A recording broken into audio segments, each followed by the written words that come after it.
یہ رہی گنی، میرے بیٹے کو چھوڑ دو۔ سردار بغداد نے عائشہ کو سردار میر غوری کے قدموں میں پھینکا تھا۔ نکاح خواہ کو بلاؤ۔ سردار میر غوری کے حکم پر عائشہ کام کرے گئی۔ وہ جانتی تھی اب اس کے ساتھ جانوروں سے بھی بدتر سلوک کیا جائے گا۔ عائشہ کے بھائی سے سردار میر غوری کے بھائی کا قتل ہوا تھا، لیکن سردار بغداد نے اپنے بیٹے کو بچانے کے لیے اپنی بیٹی کو قربان کر دیا تھا۔ عائشہ نے ایک آخری مرتبہ رحم طلب نظروں سے اپنے باپ کو دیکھا جو سب پاک بنا اس کی جانب سے اپنا رخ پھیر گیا۔ اس کے بعد عائشہ کی پوری دنیا جیسے ختم ہو گئی تھی۔ اس نے خود کو بے حس کر لیا تھا۔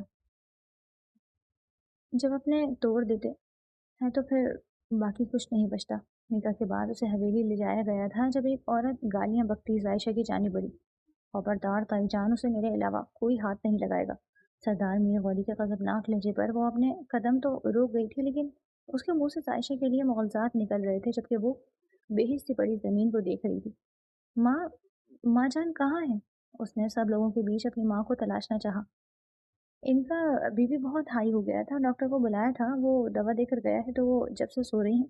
مبشرہ جو اس کے رشتے میں تائید ذات لگتی تھی اسے تفصیل سے آگاہ کرنے لگی، جسے سننے کے بعد ہی سردار میر کے قدم تیزی سے اپنی ماں کے کمرے کی جانب بڑھ گئے تھے۔ اس کے منظر سے ہٹتے ہی مبشرہ چیل کی طرح اس پر جھپٹی۔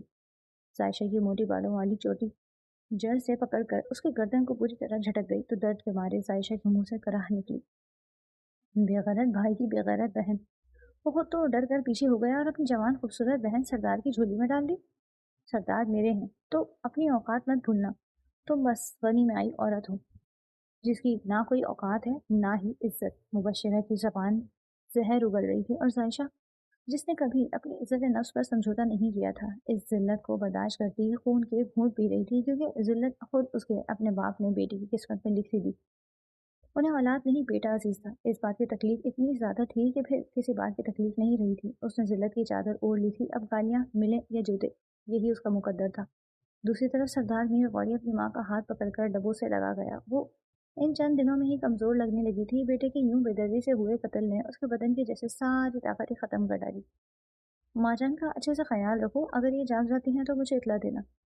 کوثر جو ان کی خاص ملازمہ تھی اس کو سختی سے ہدایت دیتے وہ اپنی جگہ سے اٹھ کر کمرے سے نکل گیا تو اس نے ایک افسردہ نظر اپنی مالکن پر ڈال دی۔ چند دنوں میں گویا ان کے چہرے کے سارے رونق اور شادابی ختم ہوئی تھی۔ سردار میر غوری وہاں سے نکل کر واپس ہال میں آیا۔ وہ لڑکی ابھی بھی زمین پر پڑی تھی لیکن مقابل کو اس پر رحم نہیں آیا تھا۔ اس کی نظروں کے سامنے تو بس ایک منظر ٹھہر گیا تھا، جلتی ہوئی گاڑی اور اڑتا ہوا دھواں۔ اس کے بھائی کا ناحق خون بہا تھا۔ کس قدر وجیہہ، ہنستا کھیلتا زندگی سے بھرپور جوان تھا میر سائن۔ اس کے بابا کے جانے کے بعد اس کی ماں بہت مشکلوں سے سنبھلی تھی، لیکن اب شاید ان کو سمجھنا مشکل لگ رہا تھا۔ اتنے دنوں سے ان کی طبیعت ہی بحال ہو کر نہیں دے رہی تھی۔ ہال میں آ کر اس نے عائشہ کا بازو دبوچ کر اسے کھڑا کیا اور پھر گھسیٹتے ہوئے اسے وہاں سے لے کر نکلتا چلا گیا، وہ بھی بغیر کسی مزاحمت کے۔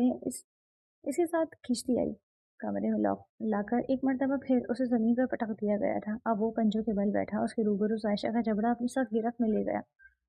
تو بس اس کمرے کی حدود میں رہوں گی۔ اپنی ششربار شہد رنگ آنکھیں عائشہ کی نم کتھائی آنکھوں میں گاڑے مقابل کا لہجہ سرد تنبیہ بھرا تھا۔ اس کے جواب میں وہ فقط سر کو جنبش ہی دے پائی۔ میر غوری نے جبڑے کسے عائشہ کے چہرے کو جھٹک دیا۔ عائشہ کے سر سے شال اتر کر کندھوں پر جھول رہی تھی جبکہ اس کی سنہری زلفیں چوٹی سے نکل کر اس چہرے اور گردن کے اطراف میں پھیلی۔ گلابی رنگت میں ملنے والی ذلت نے سرخیاں گھول لی تھیں۔ خمدار گھنی پلکیں مسلسل جھلکی تھی، شربتی لب بھیجے ہوئے تھے۔ اس کی ستواں ناک میں سونے کی نتلی تھی جو اس کے چہرے پر کافی سوٹ کر رہی تھی۔ کانوں میں ماں کی طرف سے تحفے میں دی گئی سونے کی بالیاں تھی۔ ایک کلائی میں اس آخری سالگرہ کا تحفہ تھا جو اس کی ماں نے ہی اسے گھڑی کی صورت دیا تھا، جبکہ دوسرے ہاتھ میں کانچ کی کالی چوڑیاں تھیں۔ اس لمحے ماں کے یاد آئی، دل جیسے درد سے بھر گیا۔ وہ اپنے شوہر کے اس فیصلے پر کس قدر تڑپی تھی۔ سردار صاحب، میری معصوم بچی پر یہ ظلم مت کریں۔ میری بچی بہت معصوم ہے۔ وہ اپنے شوہر کے سامنے ہاتھ جوڑے پوری طرح سے سسکی تھی۔ تو کیا تم چاہتی ہو کہ میں اپنا جوان بیٹا قتل ہونے دوں؟ تمہاری یہ بیٹی ویسے ہی کسی کام کی ہے، اس کی شادی تو ہونی نہیں ہے، تو اچھا ہے کسی کام ہی آ جائے۔ اس کا باپ سچ میں بے رحم تھا۔ عائشہ کو آج پورا یقین ہو چکا تھا انہوں نے کبھی باپ کو شفقت نہیں جتائی، لیکن آج حق جتایا بھی تو بس اسے بطور بنی استعمال کرنے کے لیے تاکہ وہ اپنے بیٹے کی جان بچا سکے۔ ان کے ہاں خاندان سے باہر شادیاں نہیں ہوتی تھی۔ اب یہ اتفاق ہی تھا کہ عائشہ کے جوڑ کا کوئی لڑکا خاندان میں نہیں تھا، اور جو تھے وہ عمر میں کافی چھوٹے تھے۔ ایسے میں شاید وہ اسے گھر میں بٹھانے کا ارادہ رکھتے تھے، لیکن جب بات بیٹے پر آئی تو روایت توڑ دی۔ اسے بطور غنی سردار میں غوری کے نکاح میں دے دیا گیا۔ آج کے بعد میرا ہر کام تم سنبھالو گی، میرے حکم کے تابع رہو گی، اگر نافرمانی ہوئی تو پھر سزا بھی پوری ملے گی۔ جس طرح تمہارے بھائی نے میرے بھائی کو بے رحمی سے قتل کیا ہے، بالکل ویسے ہی میں بھی تمہارے ساتھ بے رحمی سے پیش آؤں گا۔ مزید گرج برس کے وہ یوں ہی غصے کی حالت میں کمرے سے نکل گیا، جبکہ وہ وہیں بڑے سے میٹ پر پڑی سکڑی سمٹی سی لیٹ گئی تھی۔ اس کا دل و دماغ پوری طرح سے تھک چکے تھے، اور یہی تھکاوٹ عائشہ کی نیند کا سبب بنی۔ ویسے بھی اسے خالی پیٹ نیند بہت آتی تھی، صبح سے اس نے کچھ نہیں کھایا تھا۔ جب ہی اس پر نیند بری طرح حاوی ہوتی، اسے ہر شے سے بیگانہ کر گئی۔ یہ کافی تمہارے لیے۔ اسٹڈی میں بیٹھے غوری کے آگے اس نے کافی کا مگ رکھا تھا، جسے شکریہ کے ساتھ اٹھا کر وہ لبوں سے لگا گیا۔ اس فنی کا کیا کرنا ہے؟ ذائشہ کے لیے اس کے لہجے میں حقارت محسوس کرتے مقابل نے اس پر تیز گھوری ڈالی تو فوراً سمجھی۔ تم شاید بھول گئیں کہ میں نے نیچے کیا بات کہی۔ اس کے سرد لہجے پر مبشرہ کے چہرے کی ہوائیاں اڑی تھی۔ سوری اگر آپ کو میری بات بری لگی، دراصل میں تو امی کی وجہ سے پوچھ رہی تھی۔ وہ اسے گھر کے کام کاج میں لگانا چاہتی تھی، کہہ رہی تھی کہ کل سے وہ پورے حویلی کی صفائی ستھرائی کرے گی۔ وہ مقابل کے سامنے اچھے بننے کے چکر میں اپنی ہی ماں کا بھانڈا پھوڑ گئی۔ بھائی کو میں کہہ چکا ہوں کہ اسے میرے علاوہ کوئی کچھ نہیں کہے گا، تو مطلب کوئی کچھ نہیں کہے گا، وہ بس میرے کمرے میں قید رہے گی یا پھر میرے کام کرے گی۔ وہ میری اجازت کے بغیر اب سانس بھی نہیں لے سکتی۔ وہ اب جو بولا تو لہجے میں وہی مخصوص سردار والا روب بول رہا تھا، جبکہ اس مرتبہ مبشرہ کو اطمینان حاصل ہوا تھا۔ بے شک وہ ونی میں آئی لڑکی بلا کی حسین تھی، لیکن مقابل کو اس میں کوئی دلچسپی نہیں تھی۔ وہ کافی کی چسکیاں پھر رہا تھا، جبکہ مبشرہ ایک کتاب کھولے بظاہر اس کی ورق گردانی کرتی نظر آ رہی تھی، لیکن وہ چپکے چپکے سردار میر غوری کو دیکھ سرد آہیں بھر رہی تھی۔ اتنا شاندار بندہ اس کی دسترس سے دور تھا۔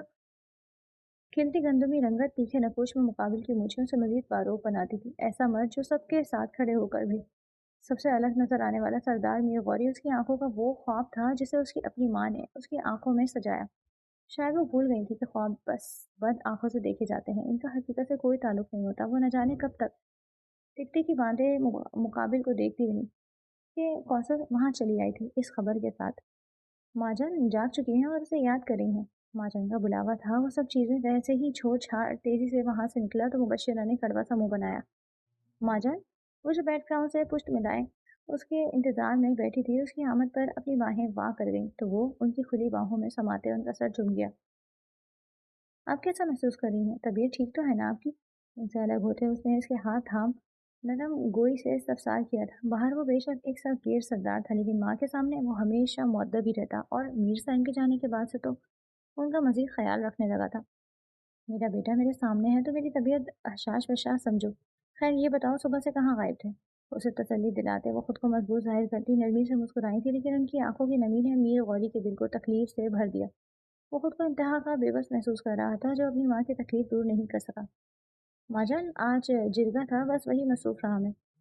اس نے خود کو سنبھال کر نرمی سے ان کے سوال کا جواب دیا تو جرگے والی بات پر ان کی مسکراہٹ سمٹی۔ کیا فیصلہ ہوا؟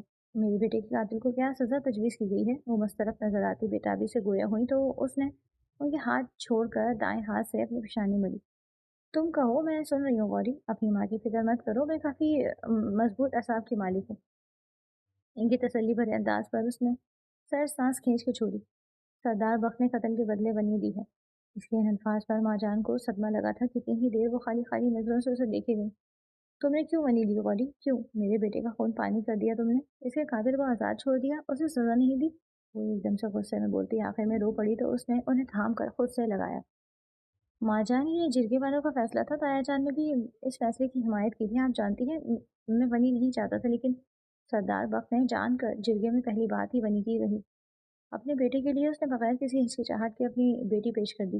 میں نے آج تک ایسا شفاق باپ نہیں دیکھا۔ وہ اپنی ماں کو وضاحت دے رہا تھا، حالانکہ وہ اپنی من مرضی کرتا، لیکن وہ ماں کے سامنے سردار نہیں، بس ایک بیٹا تھا۔ ہمارے ہاں ونی کی کوئی عزت کوئی اہمیت نہیں ہوتی، تم اچھے سے جانتے ہو، اس کے ساتھ جانوروں سے بھی بدتر سلوک کیا جاتا ہے۔ یقیناً تمہاری تائی اب تک اس لڑکی کا برا حال کر چکی ہوں گی۔ وہ اس ونی رسم سے نالا تھی، کافی حد تک اس رسم میں بظاہر کمی آ گئی تھی، لیکن اب بھی یہ رسم کسی نہ کسی طرح پروان چڑھ رہی تھی۔ آپ فکر مت کریں، وہ لڑکی میرے کمرے میں موجود ہے اور میں نے دو ٹوک الفاظ میں حکم جاری کر دیا ہے کہ اس لڑکی کو میرے علاوہ کوئی کچھ نہیں کہے گا۔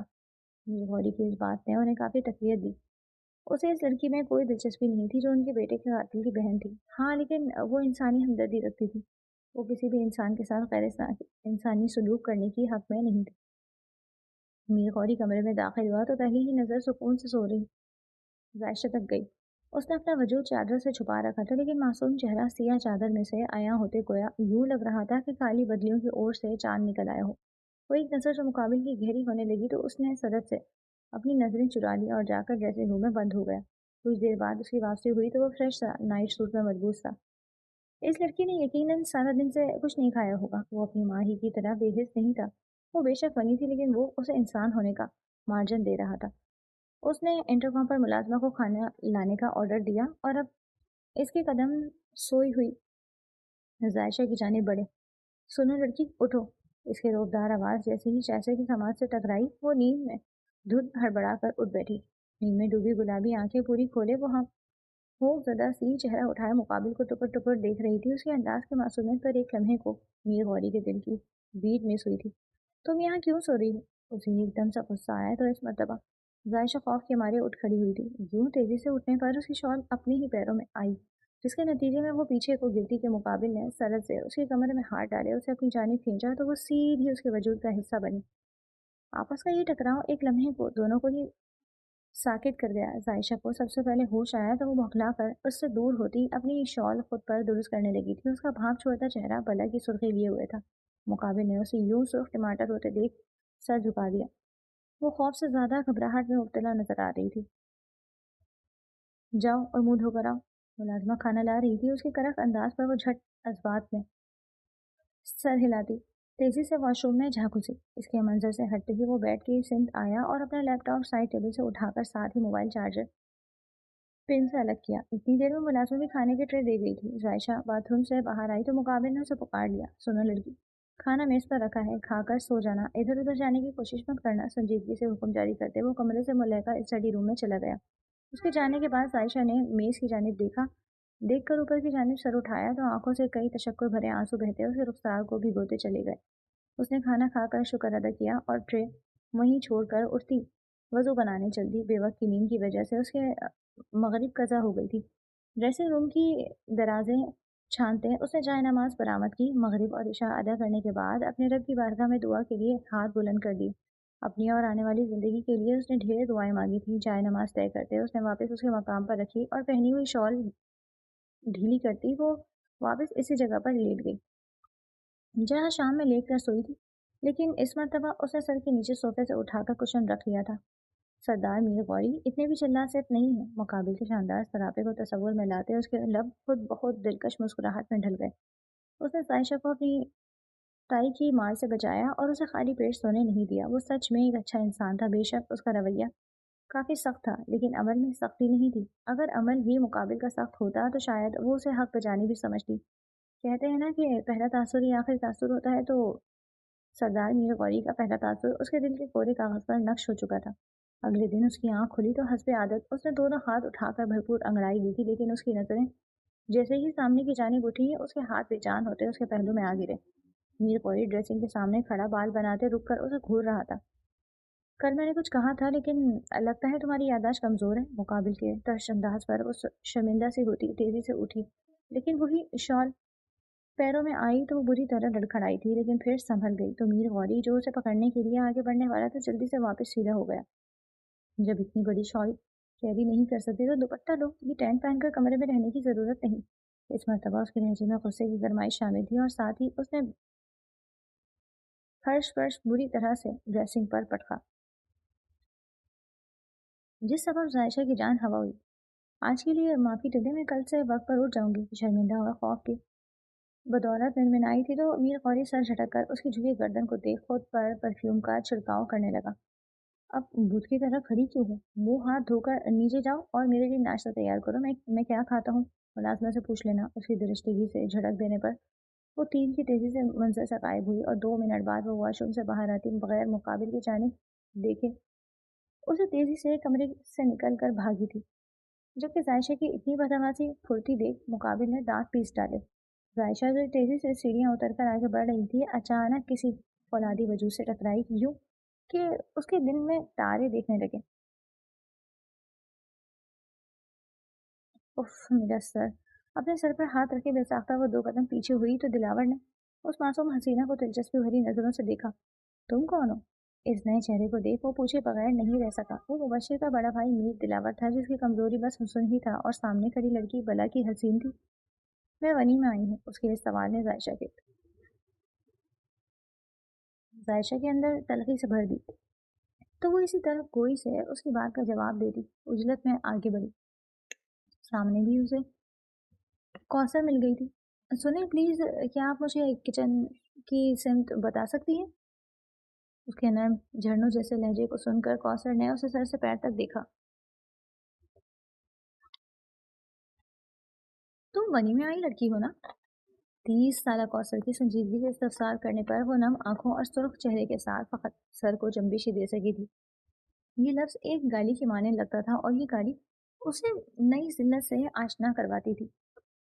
वो सरदार मीर गौरी ने कहा कि मैं उनके लिए नाश्ता बनाऊं। वो रो देने को हुई तो कौसर को इस प्यारी सी लड़की पर रहम आया। मर्द के किए बुरे अमल की सजा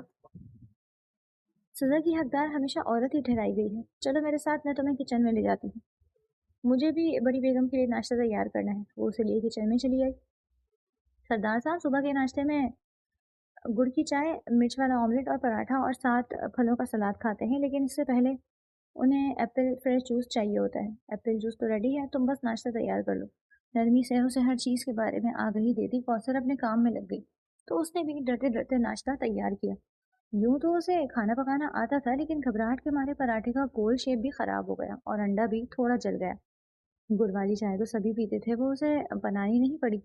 नाश्ता टेबल पर लग चुका था और सभी अफराद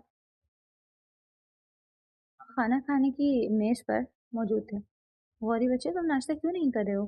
ताई के नरमी से इस्तफसार करने पर सभी की नजरों का मरकज उसे ज़ात हुई थी। इससे पहले वो कोई जवाब देता जायशा घबराई, नाश्ते के ट्रे लिए वहां चली आई और ट्रे को कपकपाते हाथों से मुकाबिल के सामने रख दिया। वहां मौजूद 3 लोगों की नजरों में जायशा के लिए हकारत उभरी थी, तो वो वही मीर दिलावर की नजरों में इस वक्त भी उसके लिए दिलचस्पी थी। माजन अलबत्ता उसे बगौर देख रही थी। ये क्या है? नाश्ते को एक नज़र देखने के बाद जायशा के रंग उड़े। चेहरे को देख मीर गौली के अंदाज में वही मखसूस रोग।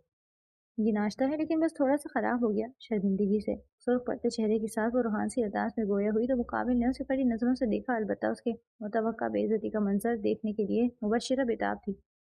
वही आरफा बेगम का बस नहीं चल रहा था कि इस छटांग भर की लड़की को 4 चोट की मार दें, जो उनके भतीजे के कातिल की बहन तो थी ही, ऊपर से उनकी बेटी का हक भी मारा। मैं ऐसा नाश्ता नहीं करता, ये नाश्ता तुम खुद खाओ। उसके दरस्त अंदाज पर वो झट सर हिलाकर लुकमा तोड़ने लगी थी कि मुकाबिल ने उसका हाथ पकड़कर रोक दिया।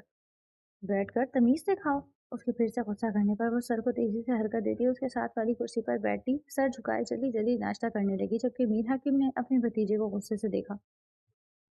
ये यहाँ नहीं बैठ सकती, उसे मुलाजमों के साथ बैठकर खाना पीना होगा। ये बनी है घर की फर्द नहीं। वो ज्यादा देर अपना गुस्सा जब्त नहीं कर सके तो बोल पड़े, जबकि उनकी बात सुनती वो ट्रे उठाकर तेजी से मंजर से गायब हुई। ताईजान, बेशक वो वनी में आई लड़की है, लेकिन मेरे निकाह में है। मैंने कल ताई को भी कहा था कि, और अब आपको भी कह रहा हूँ, इसे मारने पीटने कुछ भी कहने का हक बस सरदार मीर गौरी का है। तो आइंदा अगर मेरे हुक्म की हुक्म अदोली हुई तो मेरे हुक्म ना मानने वाला इस हवेली में नहीं रह सकेगा। अजहर संजीदगी से वो अच्छे से अपनी बात इन सभी को बावर करवा गया था, तो मीर दिलावर ने सोलती नजरों से उसे देखा, लेकिन उसे मायूसी हुई। वो बस नहीं चाहता था कि उसके इख्तियार में आई चीज पर कोई दूसरा हक जताए, और ये उसकी आदत बचपन से थी, जो अब यकीनन पुख्ता हो चुकी थी। बेटा, मैं बस उसे अपने सामने देख बर्दाश्त नहीं कर पाया। इसके भाई ने जिस बेरहमी से मेरे भतीजे को मारा, याद आता है तो दिल करता है इस बेगैरत का वजूद गोलियों से भून दूं। मीर हाकिम अपने गुस्से को मुश्किल जब्त किए बोले, तो मीर गौरी ने अपने जबड़े कस लिए, क्योंकि उसकी बात सुनते माँ जान की तबीयत बिगड़ने लगी थी। आज के बाद ये जिक्र फिर नहीं होना चाहिए। मुझे मेरी माँ अजीज है और मेरी माँ को कोई तकलीफ पहुंचाए मैं बर्दाश्त नहीं कर सकता। होश गंवाती अपनी माँ को गोद में उठाए वो सर लहजे में उन्हें तंबी करता तेजी से वहां से निकल गया। आप भी हद करते हैं हाकिम। एक माँ के सामने कम से कम आपको इन अल्फाज का इस्तेमाल नहीं करना चाहिए था। अपनी बेगम के बड़ा होने पर वो कुछ शर्मिंदा से दिखाई देने लगे। हम सबको ही सोच समझ कर बोलने और कुछ भी करने की जरूरत है, क्योंकि मीर गौरी का गुस्सा बस एक ही शख्स खत्म कर सकता है, मीर साइम, लेकिन वो अब इस दुनिया में नहीं। मीर दिलावर की संजीदगी से उन्हें समझाने पर वो बस एक दूसरे को देख कर रह गए। मीर साइम जिस गाड़ी में थे वो गाड़ी गहरी खाई में गिरकर धमाके से फट गई। इनकी तो लाश भी नहीं मिल सकी, क्योंकि करीबी बहता दरिया भी था। बड़ी बेगम को सब्र भी कैसे आए। चेहरा देख लेती तो शायद करार आ जाता।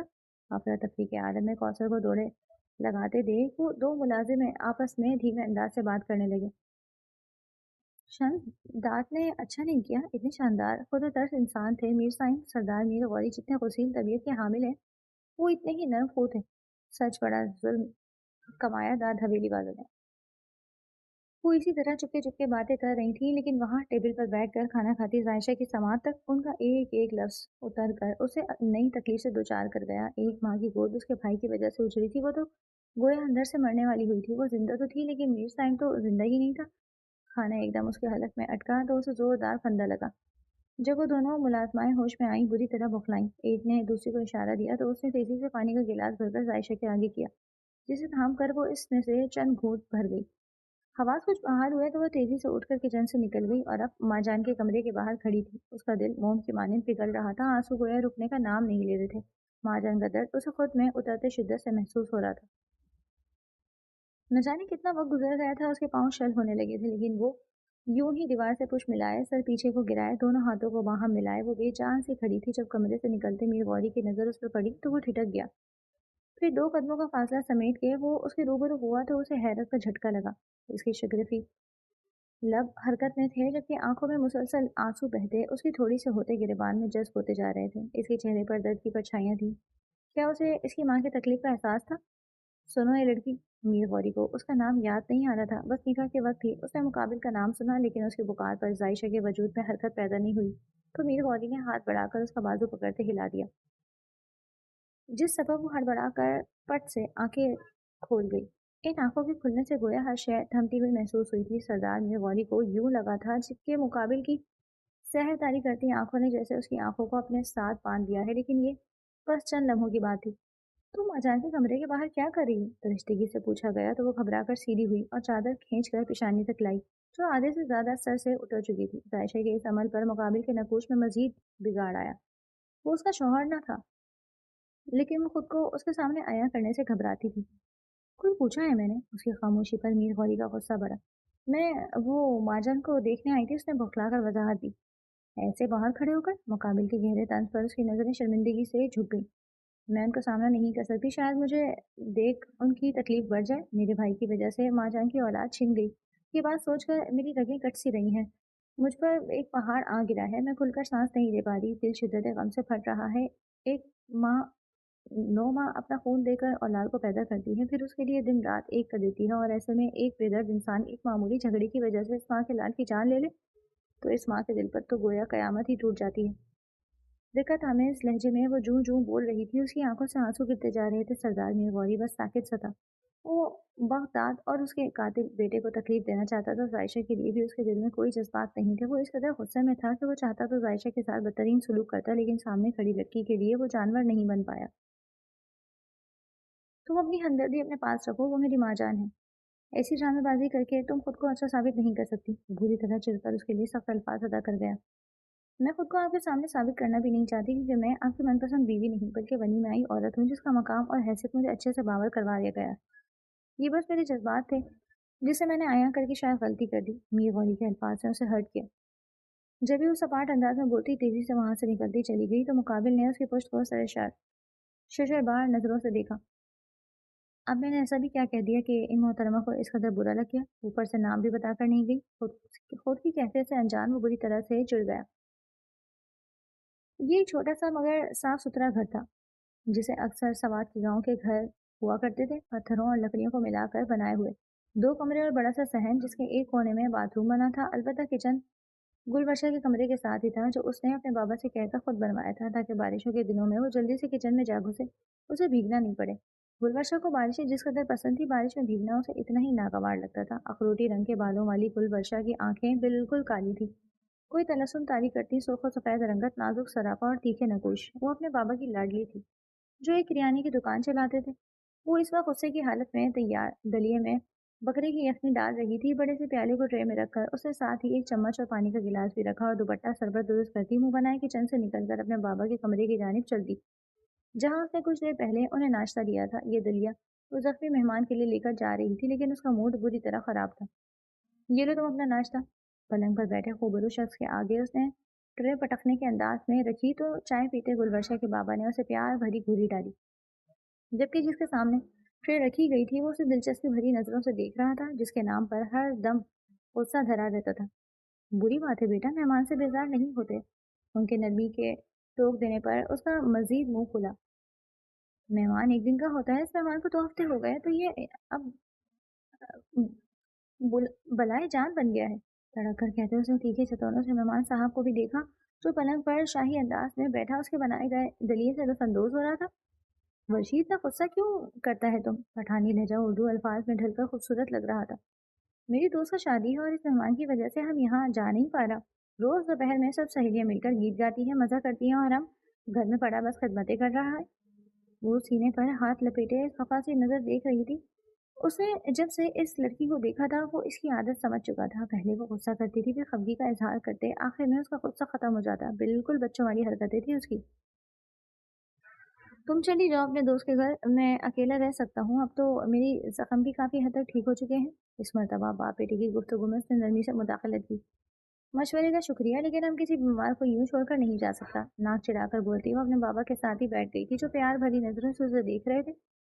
انہوں نے اسے بغیر ماں کے بڑا کیا تھا، جس وجہ سے کچھ چیزیں وہ اسے سمجھا سکھا نہیں پائے جو ایک ماں ہی کر سکتی ہے۔ بس وہ لاڈ بھری کوششیں کرتے رہے جس میں وہ کافی حد تک کامیاب ٹھہرے۔ یہ لو دوا کھا لو۔ ناشتے کے برتن سمیٹ کر وہ اپنے بابا کو دکان بھیج کر واپس اسی کے پاس آئی۔ میرے لیے تم اتنا کرتی ہو، میں مشکور ہوں تمہارا۔ اس کے دلکش نقوش کو پیار سے دیکھ وہ اس کے ہاتھ سے دوا لے کر پانی نگلتا خالی گلاس اسے پکڑا گیا تو اس نے گلاس پاس رکھی میز پر رکھ دیا۔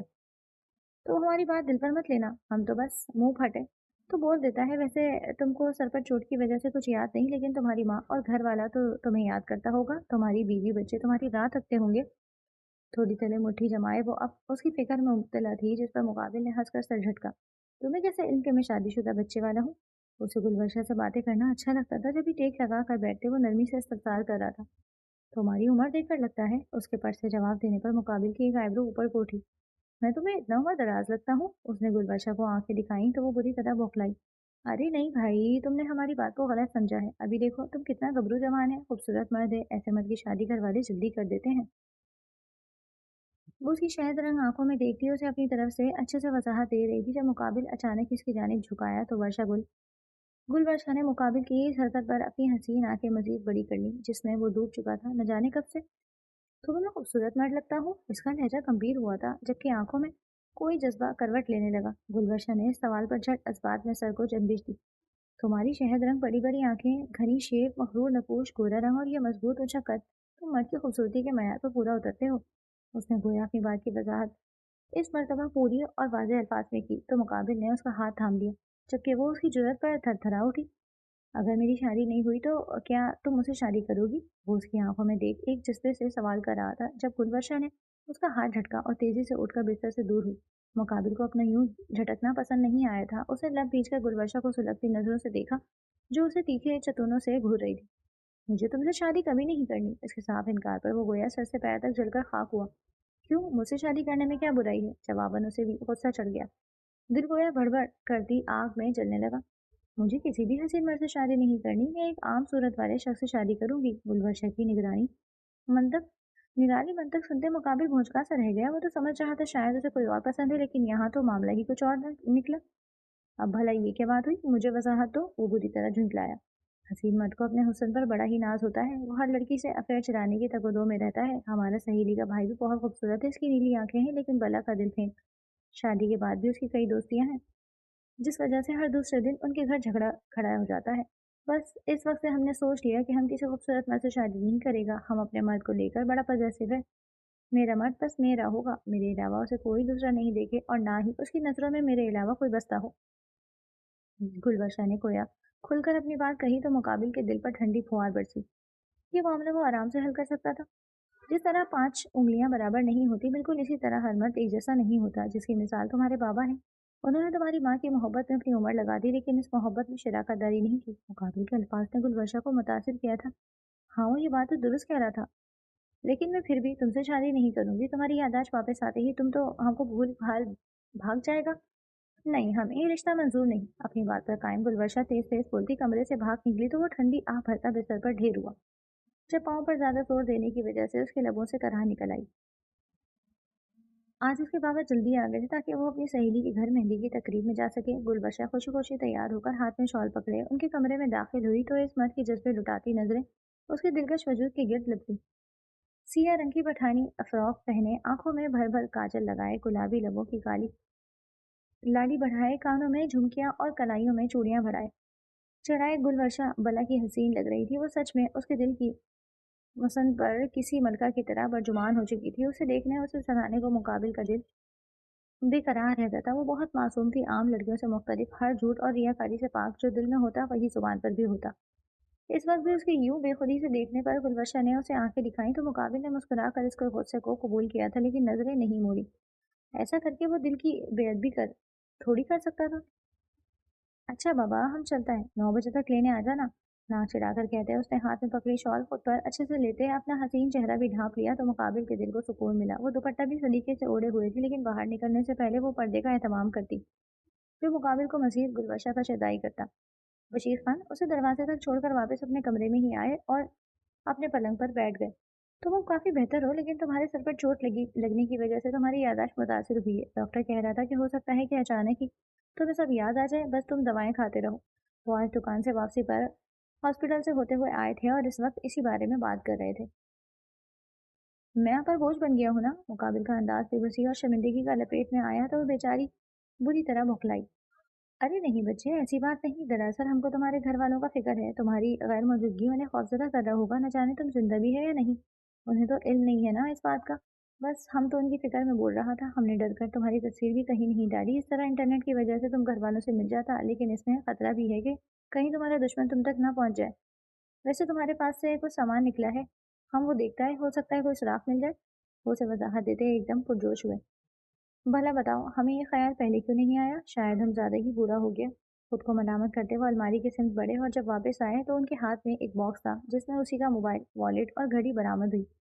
घड़ी की कीमत बताती थी कि वो रईस खानदान से ताल्लुक रखता है। मोबाइल भी एक आला ब्रांड का था। वॉलेट को अलबत्ता उन्होंने खोलकर नहीं देखा। उसने सबसे पहले अपना वॉलेट बिस्तर पर खाली किया। 5 और 1000 वाले कई सारे नोट के अलावा क्रेडिट कार्ड, लाइसेंस और एनआईसी कार्ड भी मौजूद था। बस पानी में भीगने की वजह से अंदर मिली चीजों की हालत कुछ खराब थी। उसने एनआईसी पर अपना नाम पढ़ा, मीर साइम वल्द मीर गुलाम मोहम्मद। उसने बाआवाज बुलंद अपने नाम के साथ अपने बाप का नाम लिया। जब बशीर खान ने उसके हाथ से कार्ड लेकर वहां मौजूद पता बगौर देखा, ये जगह तो सवाल से काफी दूर है, इस पते पर किसी को भेजना पड़ेगा। वो पुरसोच अंदाज में बोले, हौले से बड़बड़ाए, ये फोन अगर ऑन हो जाता है तो मसला ही हल हो जाएगा। मीर साइम को गोया खुद तक आने का सुराग मिल गया। मैं कल इस फोन को अपने साथ ले जाऊंगा। मेरे जानने वाले की एक दुकान है, वो फोन ठीक करता है। अल्लाह करे ये फोन ठीक हो जाए। बशीर खान पूरे उम्मीदी से गोया हुए तो मीर साइम ने झट उनकी बात पर आमीन कहा। फोन ऑन हो जाने की सूरत में वहां उसे रब्ता करने के लिए यकीनन कई नंबर मिल जाते। जायशा रात के खाने के बाद मेरे वाली की काफी कॉफी तैयार कर ली थी। जब कौसर वहां आई, उसने माँ जान के लिए दूध गर्म किया था और साथ ही जैतून के तेल की डिब्बा कैबिनेट से निकाला। ये किसके लिए है? कॉफी मग में निकालती वो बेसाख्ता ही पूछ बैठी। सर्दियाँ शुरू हो गई हैं, ऐसे में माँ जान की पिंडलियों में दर्द रहने लगता है तो मैं हर रोज इनके पैरों की मालिश करती हूँ। इससे इन्हें आराम मिलता है और चलने फिरने में भी आसानी रहती है। वो नरमी से इसके सवाल का जवाब देती, इससे पहले पलट जाती कि जायशा ने उसे पुकार लिया।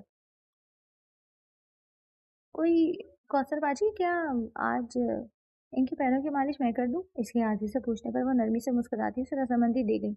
और आज माँ जान ने तुम्हें देख गुस्सा किया तो? उसने जायशा को आजमाना चाहा। तो मैं उनका गुस्सा बर्दाश्त कर लूंगी, वो भी तो मेरी माँ जैसी हैं।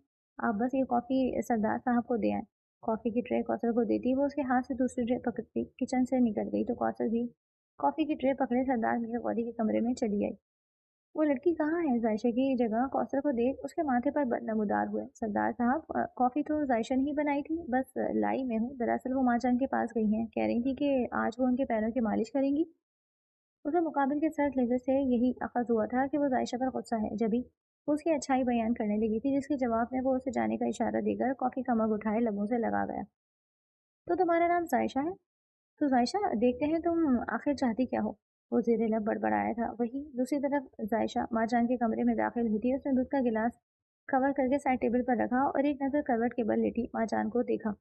वो उनके बेड के किनारे बैठी थी। उसने उनके पैरों के ऊपर से कंबल को हटाकर माँ जान के पाँव के नीचे तौलिया रखा, जो उसने साइड टेबल से उठाया था। कौसर किचन में जाने से पहले ये तौलिया बाहर निकाल कर रख गई थी। इस काम से फारिग होते बगैर देरी किए वो हाथों में तेल लेती उनके पैरों का मसाज करने लगी।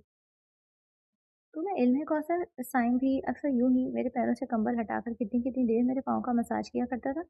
आज तुम बिल्कुल इसी की तरह मसाज कर रही हो, मुझे सुकून मिल रहा है। बेटी की याद आई तो उनका लहजा भीगा था। वहीं से आयशा की आंखें भी भीग गई। गौरी जितना खामोश तबाह है, साइम उसके बिल्कुल उलट हर दम मुतहरिक रहता। घूमने फिरने का तो वो ऐसा शौकीन है कि उसने 24 साल की उम्र में पूरा मुल्क घूम डाला। वो तो मुल्क से बाहर भी जाना चाहता था, लेकिन गौरी ने उसे अकेले जाने नहीं दिया। वो हंगामा परवर था। वहाँ कौन देखता उसे? गौरी। गौरी को इसकी बड़ी फिक्र रहती थी। उसने तो कभी काम का ज्यादा बोझ भी उस पर नहीं डाला। बहुत लाड उड़ाता था वो अपने भाई के। वो बोलते बोलते आबदीदा हो गई तो जायशा के रोने में रवानी आई। वो बेआवाज सर झुकाए रोती जा रही थी, लेकिन उसके हाथ एक लम्हे को भी नहीं थमे। सरदार मीर गौरी जो दरवाजे की चौखट के साथ लग कर खड़ा कॉफी के घूंट पीते उसे ही नजरों में रखे था। न जाने क्यों, लेकिन जायशा के आंसू उस पर अलग तरह से असरअंदाज हो रहे थे।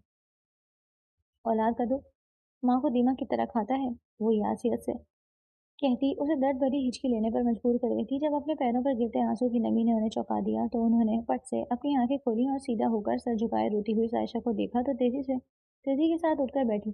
तो मेरे कमरे में क्या कर रही हो? इनके सदमे से भरी आवाज पर जायशा घबराकर बेड से उठ खड़ी हुई तो उसके पांव बुरी तरह लड़खड़ाए, जिस सबब वो मेज की तरफ उलट गई। ये सब इतना अचानक हुआ था कि वो संभल ही नहीं पाई और मीर गौरी फासला होने के सबब उसे बचा नहीं पाया। उसके गिरते ही कमरे में कांच टूटने और चीखने की गूंजती आवाज ने इन दोनों माँ बेटे के चेहरे पर घबराहट तारी कर दी। बशीर खान के किसी दोस्त को गाड़ी का हादसा पेश आ गया था। उनके पास कॉल आई तो वो परेशानी में घर से निकले। गुलवर्षा को इतला देना उन्हें याद नहीं रहा था। हाँ, वो मीर साइम को बताकर उजरत में निकले थे।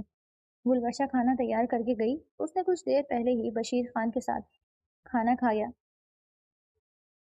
लेकिन दवा अभी तक नहीं ली थी। उसे इन 2 हफ्तों में गुलवर्षा के हाथ से दवा खाने की आदत हो गई थी। वो जिस तरह चिड़चिड़ करके भी उसके आसपास रहकर उनका ख्याल करती थी, मीर साइम को इस सब की आदत हो चली थी, जो मोहब्बत से ज्यादा मोहलिक थी। इसका पास होना, इसकी आवाज, इसके नखरे गुस्सा करने की अदा, गोया वो मुकम्मल गुलवर्षा का असीर हो गया था और वो उल्टा उससे दूर भाग रही थी।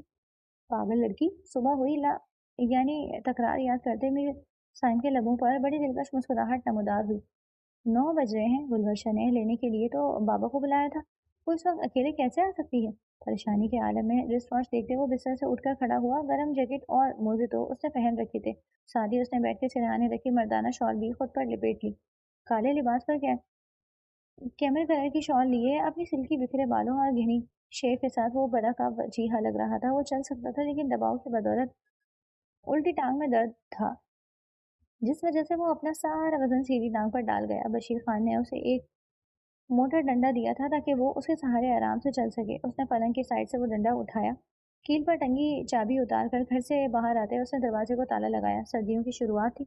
हवा में अच्छी खासी खनकी शामिल थी। वो आहिस्ता आहिस्ता कदम उठाते चल रहा था। गुलवर्षा ने बातों बातों में बताया था कि उसकी सहेली का घर 2 गली छोड़ के था।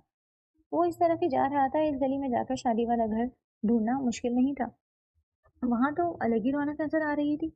इनकी अपनी गली में तो सन्नाटा छाया हुआ था। वो दूसरी गली को पार करते तीसरी गली तक पहुंचा ही था कि उसे गुलवर्षा एक अजनबी के साथ सामने से आती नजर आई। तो मेरे साइम के माथे की तेवरी चढ़ी। गुलवर्षा चेहरा झुकाए चल रही थी तो उसके साथ चलता जवान उसे पुरशौक नजरों से देखता मीर साइम के गुस्से को हवा दे रहा था। वो गैस व गजब के आलम में इन दोनों के साथ आ ठहरता तो गुलवर्षा अपनी धुन में चलती उसकी चट्टानी वजूद से टकराकर लड़खड़ाई, जो उसने गुलवर्षा का बाजू पकड़कर उसे खींचकर सीधा करा। ये क्या बदतमीजी है? उसके दोस्त के भाई के फोन में उबाल चढ़ा था।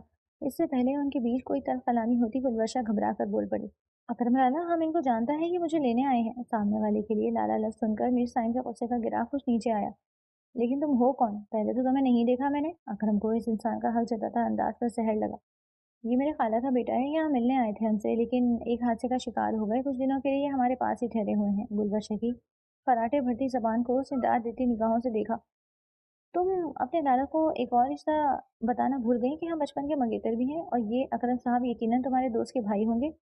चलो अब बहुत हुआ तारुफ, घर की राह लो। संजीदगी से कहते वो बड़े हक से गुलवर्षा का हाथ पकड़े वहां से निकला तो अकरम ने हीना दोस्त नजरों से उसके पुष्प को ओझल होने तक देखा। आपने इनसे झूठ क्यों बोला? आगे आते ही वो तीखे चतुरने से मुस्तफसर हुई तो मीर साइम के चलते कदम ठहरे। क्योंकि मुझे तुम्हारे अकरम लाला के इरादे नेक नहीं लगे। तुमने शायद नोट नहीं किया कि वो शख्स तुम्हें किस नजर से देख रहा था। अगर मैं मंगेतर वाला झूठ नहीं बोलता तो उसने कुछ दिनों बाद अपना रिश्ता लेकर आ जाना था, और वो भी तुम्हारे लिए। मुकाबिल के जली कटे अंदाज पर गुलवर्षा ने मुंह फुलाया। आप आराम से भी मुझसे ये बात कह सकते थे, ज़रूरी नहीं तंज के तीर चलाना। पबगी से कहते वो तेज तेज कदमों से आगे की जानी बढ़ गई तो वो जल्दी जल्दी अपने कदम आगे को बढ़ाने लगा। जब अपनी गली की सिमत मुड़ते उसे गुलवर्षा कहीं दिखाई नहीं दी। गुलवर्षा? मीर साहब ने उसका नाम पुकारा, लेकिन बरसों सन्नाटा सा महसूस हो रहा था। बस ठंडी हवाएं थी और सरसराटे पेड़ की पत्तों की आवाज़ें। पागल लड़की शायद घर में चली गई। बड़बड़ाते हुए वो अपने घर की सिमत आया, लेकिन डोर लॉक ही था। उसने चाबी से ताला खोला और अंदर चला आया, लेकिन पूरा घर वीरान पड़ा था। मीर साहब का दिल एकदम से घबराया। वो घर नहीं आई तो बीच में कहाँ गई? ये सोचने से पागल करने को काफी थी। वो अपना दर्द भूले दौड़ने के अंदाज में फिर से घर से निकला, तो वही दूसरी तरफ वो उस शैतान से नसीर की गिरफ्त में मचल रही थी। उसने उसे सख्ती से दबोच रखा था, जबकि मुंह पर अपना हाथ जमाया हुआ था, जिस वजह से वो हरकत नहीं कर पा रही थी। उसकी नम आंखें आसमान की सिमत उठी। फिर दिल ने शिद्दत से अपने बाबा को पुकारा। वो शख्स उसे खींच कर अंदर की तरफ ले जा रहा था, जबकि वो मुसलसल मज़ाहमत कर रही थी। इसके खींचातानी में उसकी शॉल उतरकर जमीन बोझ हुई। साली, कितनी मोहब्बत से तेरा रिश्ता भेजा था, लेकिन तुझे और तेरे बाप को इस वक्त रास नहीं आई। अब जब तुझ पर मैं अपनी छाप छोड़ूंगा तो तेरे बाप को तुझे मेरे हवाले करना ही होगा। उसे बिस्तर पर बुरी तरह पटकते वो उस पर हावी हुआ था, जबकि वो मुसलसल मज़ाहमत करती उसे खुद से दूर कर रही थी। अल्लाह की लानत होगी तुम पर, छोड़ो मुझे। उसने बुरी तरह मुकाबिल को खुद से दूर करना चाहा था, जब नसीर का जोरदार थप्पड़ उसका दिमाग सुन कर गया। वो इस लम्हे एकदम साकित पड़ी रह गई थी।